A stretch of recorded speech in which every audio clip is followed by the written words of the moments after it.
Hello, it's Helen Godden here and welcome back to our Flower Power 2 Quilt-a-long. Yes, I'm up to block number 7 and this is the lotus. Absolutely stunning, love the flowers, love the big leaves. I've seen them in Indonesia when I've visited and those leaves are so big you literally could sit on them like a little boat. Well, maybe not me, but a lightweight small person could maybe sit on them like a little boat. So as always, I have traced this design with my Sharpie onto my fabric. I've then put the batting in and I've done my ditch stitching with the black thread. Okay, in the background I'll be doing those horizontal lines with the help of my Panda pencil. Just helps me ensure that I get everything horizontal through there. So let's get started with the watery design down here. Bring up that bottom thread. And away we go. So I'm going to make a spiral, but instead of being a perfectly round spiral, it's going to be like when we have a mammogram, ladies, when we take our perfectly round spirals and they get scrunched, flattened down like pancakes. Ow! Okay, here we go.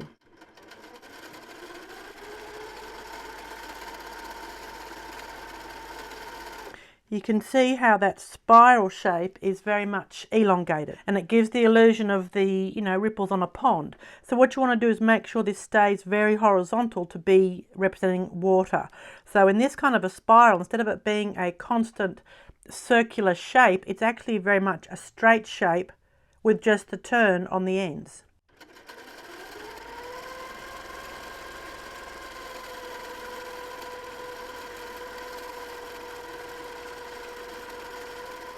And you can see how I'm using those black ditches to imply half a spiral, okay, which then makes it look like the lotus leaf is sitting on top of the pond.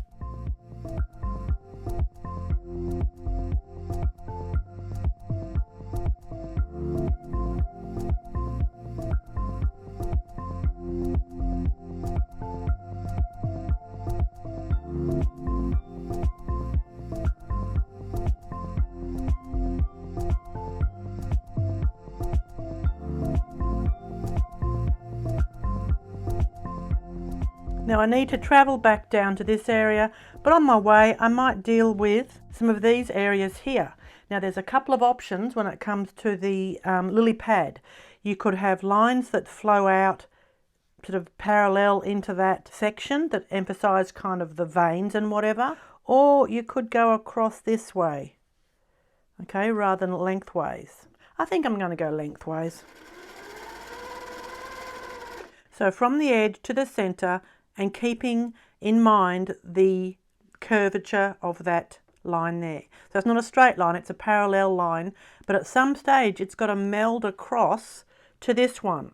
So our eye has to be able to take this shape and gradually have it come sort of parallel to that one. So that's what I refer to as melding from one edge to another.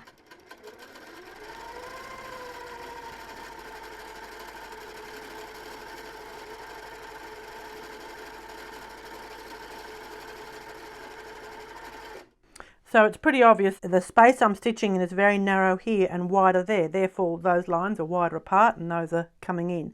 But see how I've maintained that curve and now that leaf isn't going to look flat. It's going to have a little bit of, texture to it. So in here those lines are basically coming down straight towards me.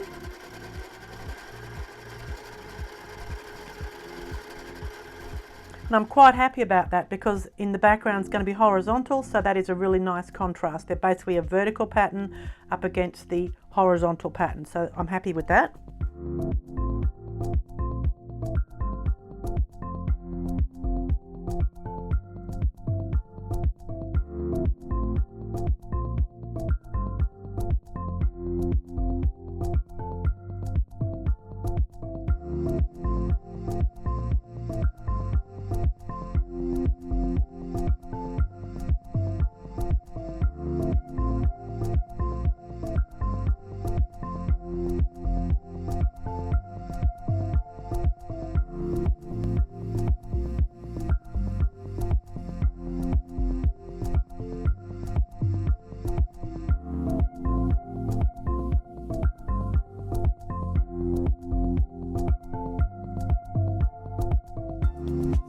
can see how just that little detail helps it look like that is, twisting up and turning up.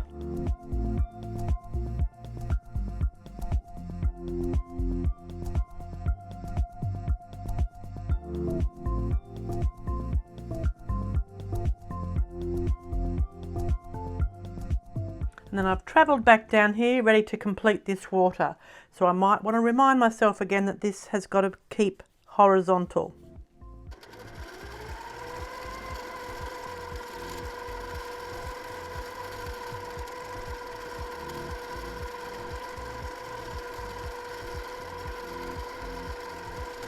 Okay, I had a bit more room there, so I was able to keep that lovely curve going.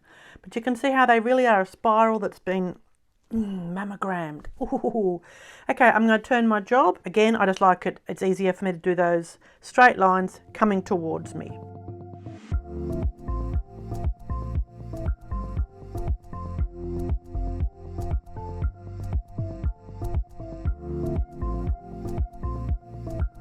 I like the look of that, but in the meantime I'm going to be travelling through this area with the flower. I think I've got to at least do more emphasis on all the little stamens in here.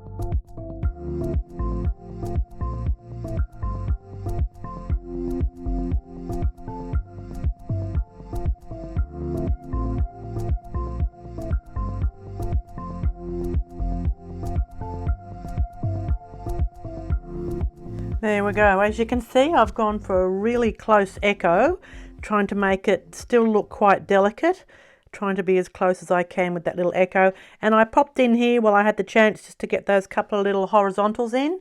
Now let's finish those horizontals. There we go, and I've decided for this top area here, I'm going to give you another design that is a watery kind of design. It can represent water. That's perhaps a bit simpler than our mammogram spirals over here. So again, I am going to turn the job sideways, and I know some of you are sitting there going, but Helen's always said don't turn the quilt. Yeah, don't turn the quilt while stitching. Don't turn the quilt while stitching. It's quite okay to turn that quilt when you're not stitching to be able to attack it from a different angle. Particularly, let's say, if you right now are planning on signing your name on here, I'm pretty damn certain you'd want to turn it so that it was facing you. Okay, I wouldn't expect you to be able to do that upside down, inside out with one hand behind your back whilst jumping up and down, whistling Dixie. Okay, so that's when it's okay to turn the piece when you're not quilting. I know it's obvious, but I just say it out loud because sometimes that's enough to be a light bulb moment. Let's have a look at another watery style of design that isn't the spirals. So it's still going to be in this kind of horizontal format because water tends to be horizontal. Okay, not when it's a waterfall, but a pond. Okay, a pond is horizontal. So this is an elongated flat stippling. Okay, so instead of stippling being that goes off in all directions, it's all going to be in one direction, in a flat direction, and it's going to be elongated. So pretty simple once you get going.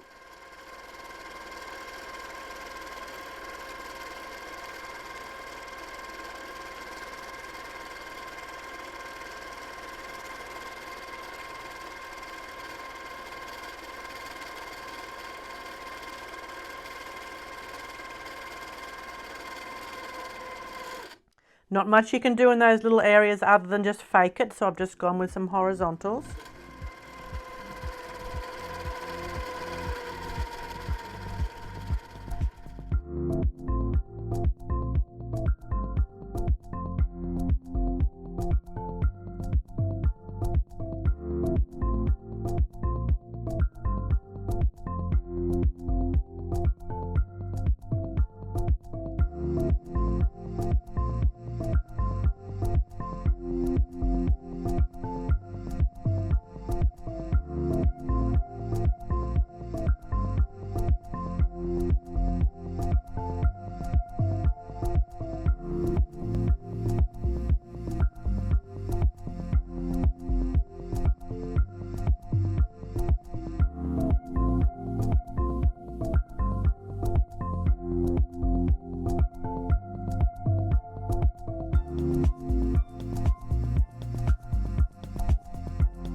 The other thing you might notice here is that I instead of was trying to have them be bigger shapes here and getting finer towards the top, because that also helps with that feeling of depth. Okay, if I continued that in a bigger space, having much bigger patterns here and much finer, smaller, more delicate patterns up here, it definitely makes it look like that's in the distance and this would be in the foreground. Okay, so that's that block. That's our number 7 of our Flower Power Quilt-a-long, the Lotus. I hope you like that. I think that's come up very pretty. I really like the lily pad here. And you've got 2 options there for a watery design. And I tell you, I've really enjoyed seeing your variations from different people that have been posting them on my Facebook page or sending me emails. I'm loving those of you that are doing it with the Lumiere paint. Oh my goodness, I'm always a sucker for those beautiful colours. Looks sensational. And some of you have done the INKtense pencils. I'm still waiting to see if anyone's done some appliqué with these designs. I'd love to see that as well. So thank you very much for joining me. I'll see you very soon in a couple of days for block number 8. I wonder what flower it'll be. See you later.